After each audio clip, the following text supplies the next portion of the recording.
Welcome to our podcast session on one of philosophy's most intriguing debates, a priori and a posteriori knowledge. Today, we're diving into what it means to know something independently of experience versus through experience. I'm really excited about this discussion. So, what exactly do we mean by a priori and a posteriori knowledge? Let's break it down. A priori knowledge, it's like knowing that all bachelors are unmarried men without looking at every bachelor out there. It's independent of experience. In contrast, a posteriori knowledge requires you to, experience things. For example, knowing it's raining outside needs you to, either look out the window or feel the drop. Right, so essentially a priori is built purely from reasoning, and a posteriori comes from what we actually observe. Exactly. Right? And this isn't just semantic hair splitting. It touches on our very methods of understanding everything from mathematics to ethics, and even how scientific facts are justified. But isn't there also an interesting twist? Like how we might learn something through experience at first, yet later see that its truth stands independent of that experience. Absolutely, that's a key nuance. Take mathematics. Kids might first learn 2 plus 2 4 by, counting blocks. But once grasped, that truth is seen as necessary and universal. It holds regardless of any physical experience. It's a classic example of what we mean by a priori. So, you're saying that even though our initial discovery might be empirical, the justification later on becomes detached from the experience? Precisely. Yep. It's like even if you build a house with bricks, you initially learn about from playing with toys. The blueprint, the logical structure behind the design, is what qualifies as a priori. That's a neat analogy. And historically, these ideas have evolved a lot, haven't they? From ancient philosophies up to Kant, and even to our modern debates. Yes, indeed. Even Plato made early distinctions by considering the eternal forms, pure, unchanging ideas, versus the ever-changing physical world.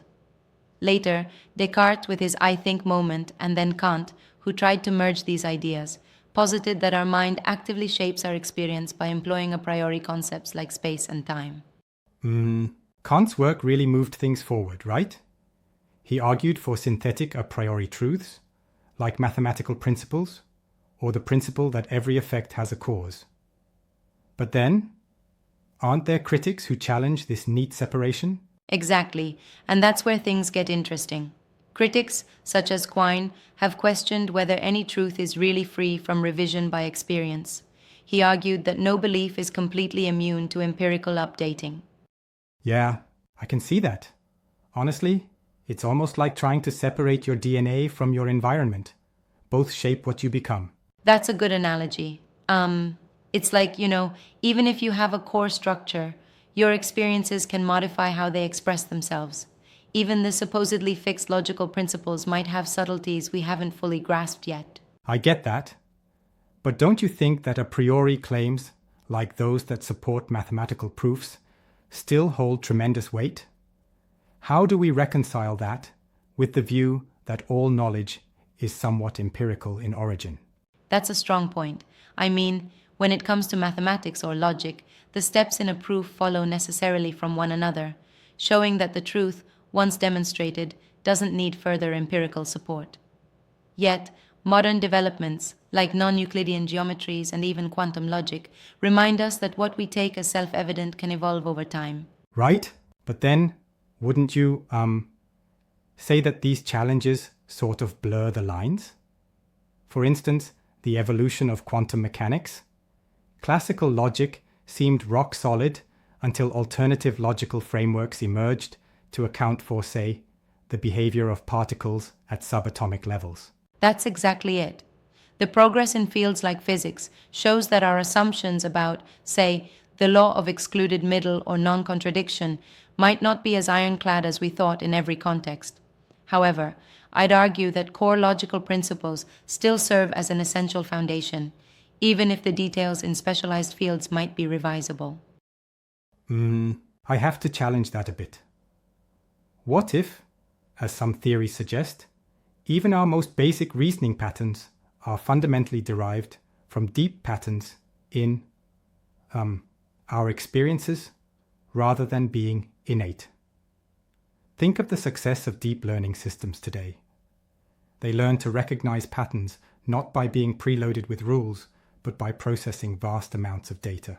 True, deep learning definitely challenges traditional views. Yet, even those AI systems have inherent structural biases, architectural designs, and algorithms that shape how they learn. And while they're phenomenal at pattern matching, they often lack the kind of genuine understanding we associate with human reasoning. Right? I see your point. So, in a way, our debate mirrors that very discussion in AI. How much is pre-structured and how much is learned from raw data? Even in ethics, we confront this dichotomy, don't we? Exactly. In ethics, many have argued that some moral principles, like the idea that unnecessary suffering is inherently wrong, can be known a priori. Yet, history teaches us that our moral intuitions have shifted dramatically over time, often informed by empirical realities about society and culture. Yup. And that brings us to one of the most compelling modern challenges. Can we truly separate the innate from the acquired in the realm of moral knowledge? For example, if we look at past moral failures, like justifying slavery, it seems clear that empirical circumstances can heavily influence what we consider moral truths. I agree. Here, the interplay between a priori reasoning and a posteriori empirical data becomes very evident. While certain logical structures might hint at universal principles, the content of those principles and the way we interpret them are undeniably shaped by our experiences. Yeah, that's fascinating. And it resonates even with current debates in artificial intelligence.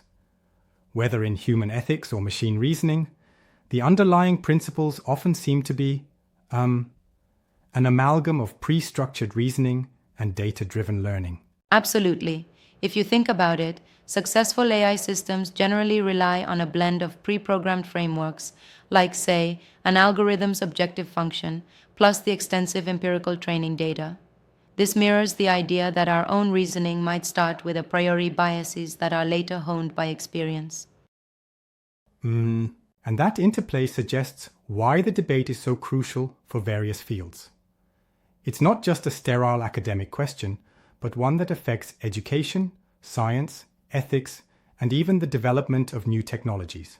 Exactly. And while we respect the classical insights, like Kant's influential ideas, we must also remain open to the critiques that challenge the clear-cut division between the two.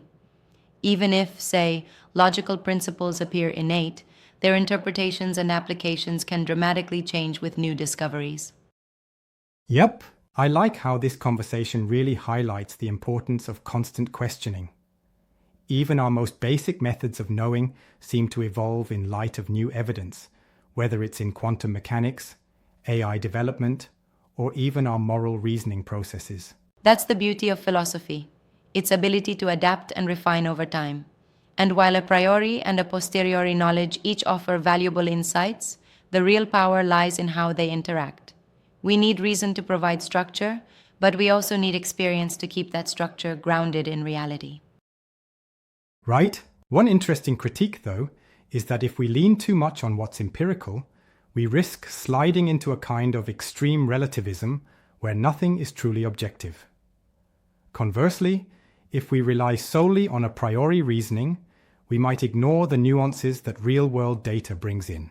And that's precisely the tension. It's like a balancing act. You need both reason and experience to drive progress in any field. Even in mathematics, new empirical discoveries can inspire refined theories, and vice versa. This balanced view seems especially important when considering emerging ethical challenges in technology, such as AI ethics. After all, these issues require rigorous logical frameworks and, at the same time, careful observation of real-world impacts and cultural contexts. Spot on. The ongoing dialogue between these two modes of knowledge not only enriches our theoretical understanding, but also has practical consequences for how we design systems, govern societies, and push the boundaries of innovation. Yep. As we near the end of our session, I think the takeaway is that our journey to know the world is, in itself, a blend of both intrinsic reasoning and the continual updating from experience. And maybe it's exactly this interplay that propels us forward in every domain, from science to ethics and beyond. And Absolutely. The debate between a priori and a posteriori isn't about choosing one over the other. It's about understanding how, together, they shape our understanding of reality. It reminds us to keep our minds open and our Right. methods flexible. Thanks for such an engaging, thoughtful discussion. It's clear that while the distinctions might seem clear in theory, in practice, they continuously challenge and complement each other. Thanks for joining this exploration. May we all continue to question, balance, and integrate both our reason and our experiences in our quests for knowledge. Until next time, keep pondering the big questions.